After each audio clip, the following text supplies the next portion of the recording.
तो दोस्तों आज मैं एक्सप्लेन करूंगा एक बहुत ही बेहतरीन प्रॉपर हॉरर मूवी को जिसका नाम है सेल्फी फ्रॉम हेल। नाम से ही लग रहा होगा काफी खतरनाक है, तो वाकई में मूवी भयानक है। उम्मीद करता हूँ कि आपको जरूर पसंद आएगी। तो चलिए अब बिना किसी देरी के चलते हैं सीधा वीडियो की तरफ।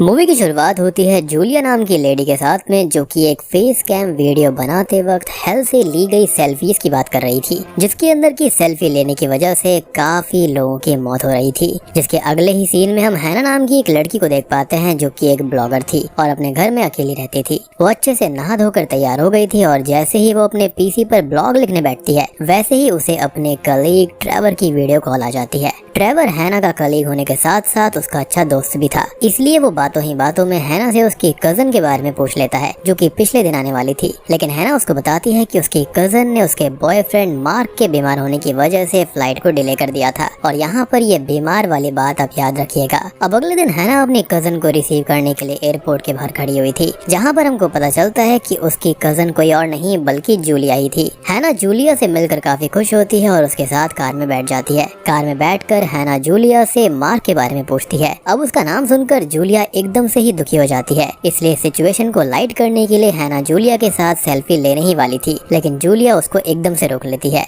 अब उसके इस बिहेवियर से हैना काफी सरप्राइज्ड हो जाती है, लेकिन फिर भी इस बात को नजरअंदाज करते हुए वो उसके साथ अपने घर की तरफ निकल पड़ती है।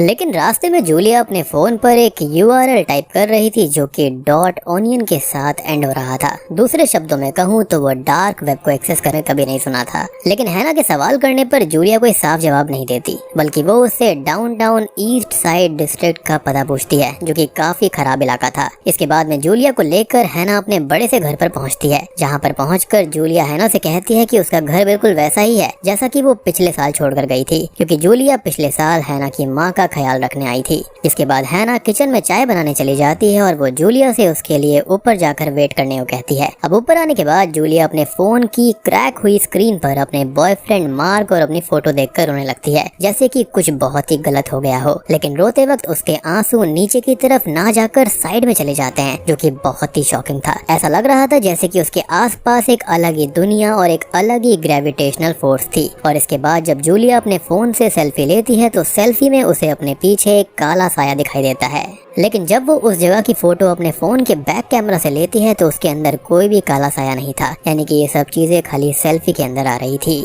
अब दूसरी तरफ हैना किचन से चाय ला रही होती है, लेकिन इतने में ही उसे जूलिया के चिल्लाने की आवाज आती है, जिसको सुनकर वो फौरन ही उसके पास पहुंच जाती है। जब वो उसके पास पहुंचती है, तो वहां पर जूलिया को वो फ्लोर के ऊपर बेहोश पड़ा हुआ पाती है। लेकिन जब वो जूलिया को होश में लाने की कोशिश करती है, तो वो बहुत जोर से चिल्लाकर दोबारा बेहोश हो जाती है। जिसके बाद उसकी हालत को देखते हुए हैना ने डॉक्टर को बुला लिया था, जो कि जूलिया की ये हालत को कोई इन्फेक्शन की वजह से बताते हैं और हैना को ये यकीन दिलाते हैं कि जूलिया कुछ ही दिन में एकदम ठीक हो जाएगी, क्योंकि ऑब्वियस सी बात है कि डॉक्टर्स ने अपनी स्टडीज के दौरान कभी भी काला साया या फिर डीमंस वगैरह के बारे में नहीं सुना था। जिसके बाद अगली सुबह हैना सोकर उठने के बाद सबसे पहले जूलिया की हालत को चेक करने जाती है, लेकिन जूलिया की बॉडी तब भी काफी गर्म थी और वो पूरी तरह से होश में भी नहीं थी। जूलिया को चेक करने के बाद में वो नहा धोकर तैयार हो जाती है, लेकिन तैयार होने के बाद उसे कुछ अजीब सा फील होने लगता है। लेकिन उस चीज पर ज्यादा ध्यान न देते हुए हैना अपने सिस्टम पर काम करने लग जाती है। लेकिन काम करते हुए उसे जूलिया के फोन से एक अजीब टेक्स्ट रिसीव होता है,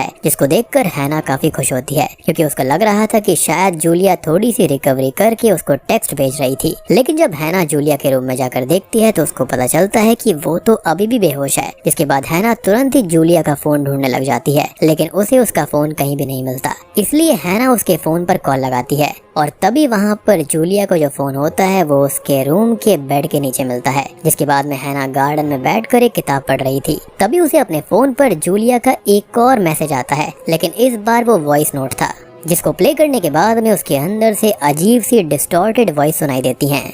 और इस वजह से हैना दोबारा जूलिया के रूम में जाती है, लेकिन वहाँ पर वो अभी भी बेहोशी की हालत में थी। इसके बाद हैना अपने सिस्टम पर .onion के बारे में रिसर्च करती है, जिस पर उसको पता चलता है कि .onion डार्क वेब पर यूज होने वाले डोमेन का एक सफिक्स है। लेकिन इसके तुरंत ही बाद वो अपने ब्राउजर के ऊपर .onion के सफिक्स वाली साइट को एक्सेस करने की कोशिश करती है, लेकिन ऑब्वियसली ये पॉसिबल नहीं था, तो उसके अंदर वो फेल हो जाती है। जिसके बाद उसे अपनी रिसर्च में पता चलता है कि डार्क वेब को एक्सेस करने के लिए उसको टॉर ब्राउजर की जरूरत पड़ेगी, जाएगी, जिसको आसानी से हैना डाउनलोड करके इंस्टॉल कर लेती है। लेकिन हैना उस .onion सफिक्स वाली साइट को तब भी एक्सेस नहीं कर पाती। जिसके बाद रात को हैना नहा धोकर फ्रेश हो जाती है और बेड पर सोने के लिए लेट जाती है। लेकिन तभी उसे अपने फोन पर जूलिया का एक वीडियो मैसेज रिसीव होता है, जिसके अंदर उसे जूलिया की एक डिस्टॉर्टेड वीडियो दिखती है और वो तुरंत ही जूलिया के पास भागती है। लेकिन इस बार जब वो जूलिया की बॉडी को छूकर देखती है तो उसकी बॉडी एकदम ठंडी थी। लेकिन इतने में ही उसे बाहर से गेट खुलने की आवाज आती है और जब वो गेट के पास आती है तो पाती है कि आधी रात को उसके घर का मेन गेट खुला था। हैना उस गेट को बंद कर देती है और सीधे किचन में जाकर एक नाइफ को उठाती है और घर की सारी लाइट्स भी जला देती है। लेकिन तब भी उसे घर के अंदर कोई नहीं मिलता।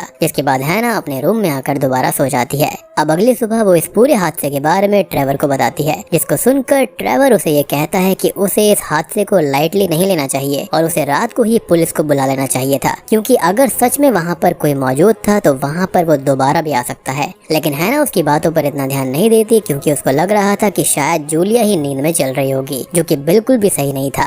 अब वो इन सब को छोड़कर ट्रेवर से पैरानॉर्मल एक्टिविटीज के बारे में पूछती है, मतलब कुछ ऐसे इवेंट्स जिनको समझाया नहीं जा सकता। लेकिन सरप्राइजिंगली ट्रेवर भी पैरानॉर्मल एक्टिविटीज के ऊपर बिलीव किया करता था। जिसके बाद कुछ काम के चलते ट्रेवर कॉल को काट देता है। हैना भी अब सिस्टम पर काम करने के बाद में जूलिया की कुछ यूट्यूब वीडियोस को देखने लग जाती है, जिसके अंदर वो बता रही थी कि पहले सेल्फी को 1839 में अमेरिकन फोटोग्राफी के गाइड रॉबर्ट कॉर्नेलियस के द्वारा लिया गया था, जो कि कुछ और नहीं बल्कि उनका ही एक सेल्फ पोर्ट्रेट था।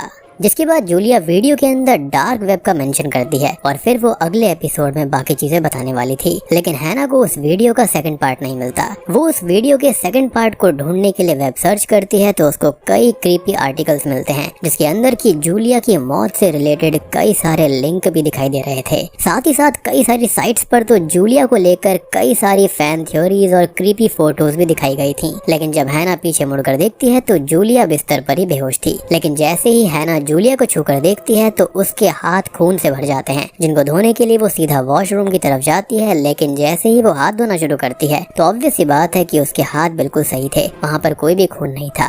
यानी कि यहाँ पर ये जो कुछ भी हो रहा था वो पैरानॉर्मल एक्टिविटी थी। जिसके बाद वो सीधे ट्रेवर के पास उसके घर पहुँच जाती है और उसको बताती है कि उसको इम्पॉसिबल जैसे लगने वाली क्रीपी चीजें दिखाई दे रही हैं और उसके साथ हो भी रही हैं, जिनसे उनको काफी डर लग रहा है।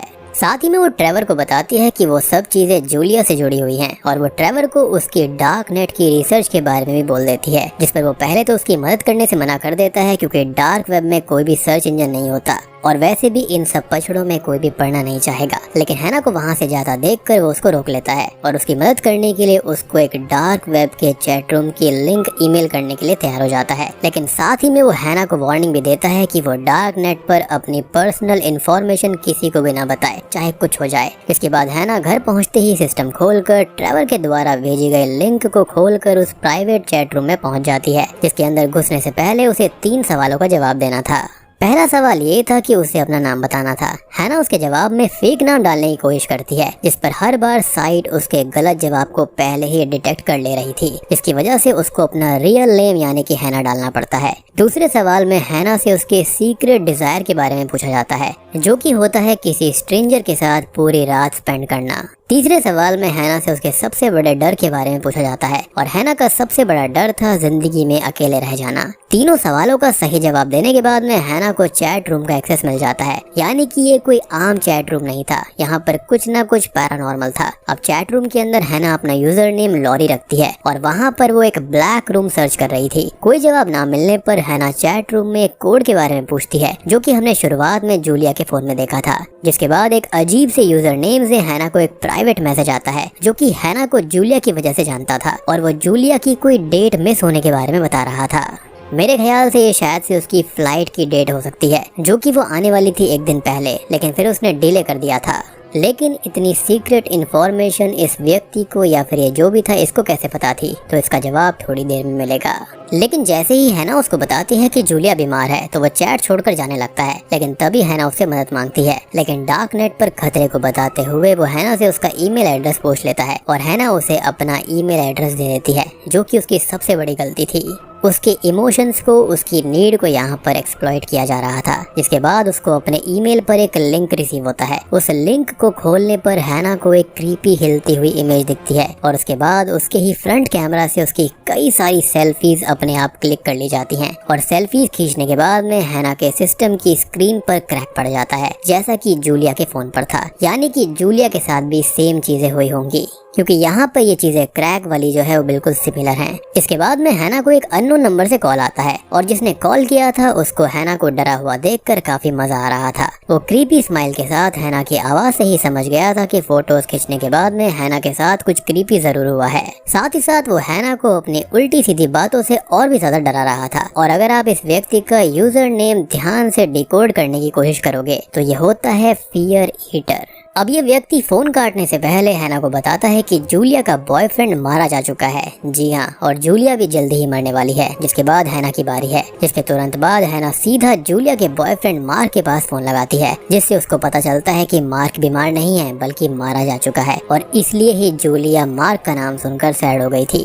फोन काटने के बाद में जूलिया अचानक से ही बड़े क्रीपी लुक में उठकर बैठ जाती है, जैसे कि उसे किसी ने पजेस कर लिया हो। जूलिया के इस बर्ताव से हैना काफी डर चुकी थी। वो सीधे ट्रेवर को अपने घर पर आने को बोल देती है। ट्रेवर के घर आने के बाद हैना उसे जूलिया के लैपटॉप की मदद से कुछ और क्लूज ढूंढने को कहती है, जिसके बाद में उसको वो वेबसाइट मिल जाती है जिसे हैना ढूंढ रही थी। और फिर वो हैना से ब्लैक रूम के बारे में पूछता है, लेकिन हैना को उसके बारे में कुछ नहीं पता था। जिसके बाद ट्रेवर उसे रेड रूम के बारे में बताता है, जहाँ पर डार्क वेब का सबसे डार्क कंटेंट मौजूद होता है। और ट्रेवर आगे बताता है कि जहाँ पर रेड रूम में वो दूसरों को पैसे देकर देख सकते हैं, वहीं पर ब्लैक रूम में पैसे देकर परफॉर्म भी कर सकते हैं। इसलिए वो हैना से पूछता है कि क्या उसको अभी भी ब्लैक रूम का यूआरएल चाहिए, लेकिन हैना उसे बताती है कि उसे पहले ही यूआरएल मिल चुका है, यानी कि उसने पहले झूठ कहा था। ये सुनकर ट्रेवर को कहीं ना कहीं शक हो जाता है कि कहीं हैना ने अपनी पर्सनल इंफॉर्मेशन डार्क वेब पर तो लीक नहीं कर दी और ये बिल्कुल रियल था, उसने अपनी सच्चाई बिल्कुल बता दी थी। जिसके बाद हैना कॉफी बनाने के लिए किचन में चली जाती है, जहाँ पर उसे कुछ क्रीपी इमेजेस दिखना शुरू हो गई थी।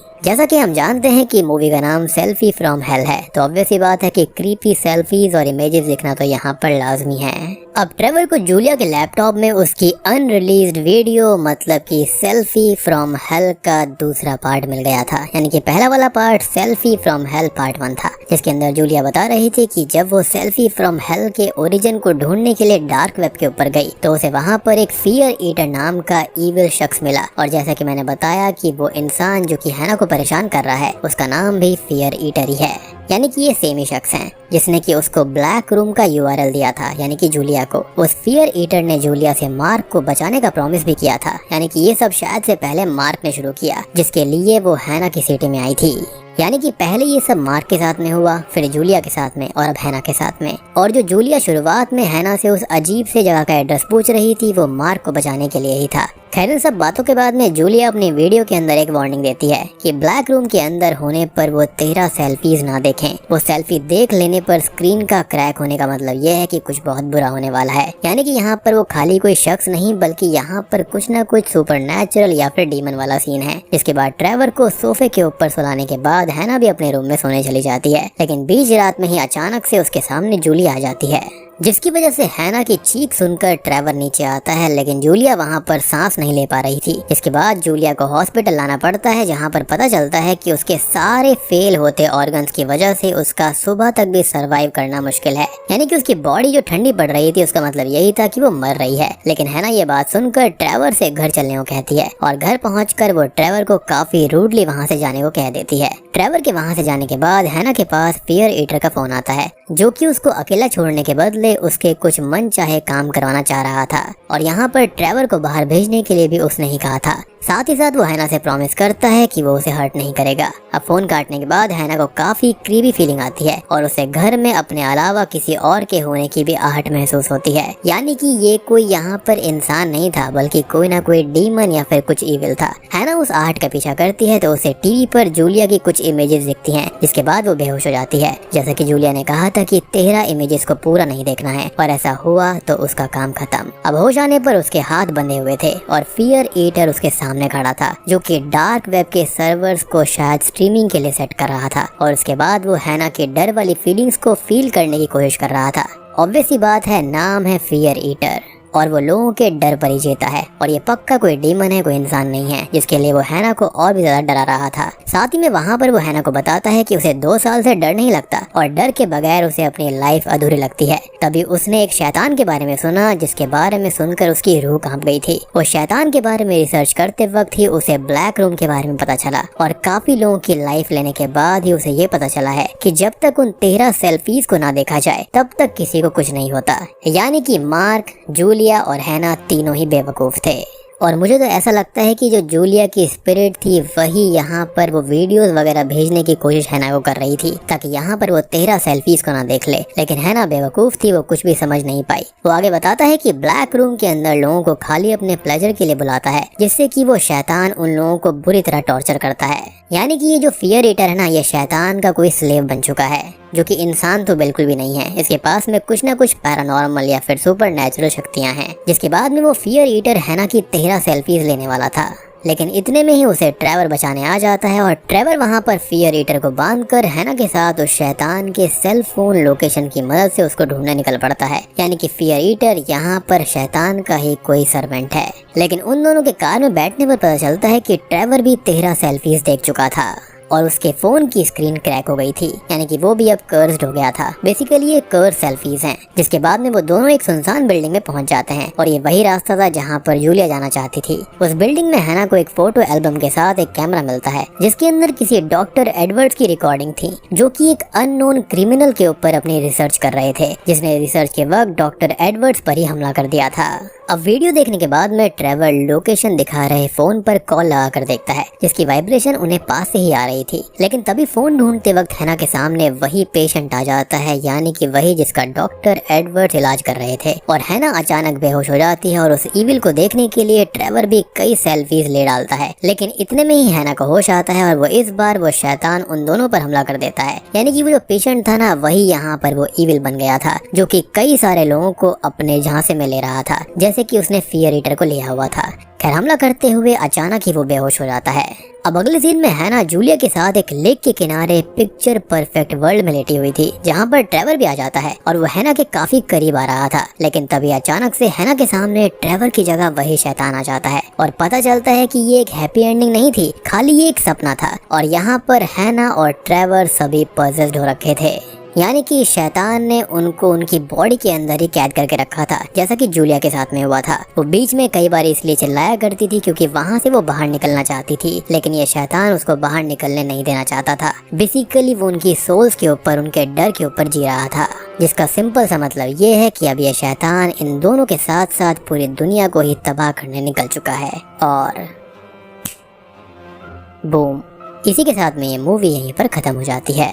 तो दोस्तों, ये थी सेल्फी फ्रॉम हेल मूवी की कहानी। इसको मैं सिंप्लीफाइड तरीके से आपको बताता हूँ। तो डॉक्टर एडवर्ड्स का जो पेशेंट था वो साइको था और किलर भी था, जिसके मरने के बाद में वो एक बहुत ही शक्तिशाली ईविल में कन्वर्ट हो गया और उसने एक सर्वेंट चुना, जो कि ये फियर ईटर था। बेसिकली उसकी ही एक्सटेंशन आप कह सकते हो। अब होता यह है कि ये डार्क वेब का एक्सेस देता है और जैसे ही लोग उसको क्लिक करते हैं तो उसके अंदर 13 सेल्फीज क्लिक होती हैं और अगर कोई उन सेल्फीज को देख लेता है तो उसकी स्क्रीन के ऊपर एक कर्स हो जाता है, या फिर जो उनकी स्क्रीन होती है ना, वो क्रैक हो जाती है, जो कि साइन होता है कि अब वो इसका शिकार होने वाले हैं। मार्क के साथ यही हुआ, जूलिया के साथ में यही हुआ, हैना और ट्रेवर के साथ में भी सेम होने वाला है। ऐसा होते ही इंसानों को अपने घर में अजीब सी आहट महसूस होती है और अल्टीमेटली ये जो ईविल है वो उनको पजेस कर लेता है, उनकी बॉडी के अंदर ही उनको कैद कर लेता है एक पिक्चर परफेक्ट वर्ल्ड दिखाकर, ताकि इंसान की जो रूह है वो वहाँ से बाहर ना निकल पाए, वो उसी फेक दुनिया के अंदर कैप्चर होकर रह जाए। और ये जो ईविल है वो उनकी सोल के ऊपर, उनके फियर के ऊपर जीता रहेगा। और ऐसा एक के साथ नहीं बल्कि हजारों के साथ होगा। और ऐसी चीजें डार्क वेब के ऊपर रियल में भी होती हैं। आई मीन कोई सोल ईटर वगैरह नहीं होता, लेकिन वो उससे कम भी नहीं है, बहुत ही भयानक होता है। और अगर आप चाहते हैं कि मैं उनके ऊपर कुछ वीडियोस लेकर आऊँ, आपको कुछ क्रीपी वगैरह चीजें देखनी है तो मुझे बताना, मैं उसके बारे में आपको जरूर बताऊंगा। तो उम्मीद करता हूँ कि आपको वीडियो पसंद आई हो।